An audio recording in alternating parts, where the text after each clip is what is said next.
এই যে জালিগুলি দেখতেছ এটার ভিতরে কি মানে এবার এটি বুঝার বিষয় বুঝছেন, এটি না কয়ে দিলে কইবেন যে ইনিও কি বুঝাইলাম কি কইলাম, আবার দেখামো যে না বুঝে আবার কমো, একদিন কইলে হয়তো আমার যে সময় কইবেন আমি সেই সময় কমো। আচ্ছা ঠিক আছে, তো এটার ভিতরে কি থাকে পানি। এর কোনো একটা যদি লিক থাকে তো আমি কই গেছিলাম বৈরব, এটা হলো 2-3 দিন দরবার চিনা কইছি না জায়গার সমস্যা,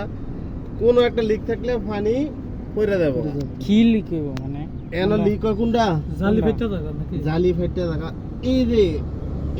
এই জিনিসটা দেখতেছো, এই যে লম্বা করে নিচে এসে যে না একটা তো আছে এই যে এলো জালির মতো এটা না, এই যে লম্বা করে নিচে এসে যেটা দাগটা খেয়াল করেন, হিরের দাগটা এই যে দাগটা যে এটি হচ্ছে 5, এটি কি 5 এসি ঠান্ডা করে না, এই জিনিসটা এই ফ্যানটা এটার ভিতরে পানি পড়া,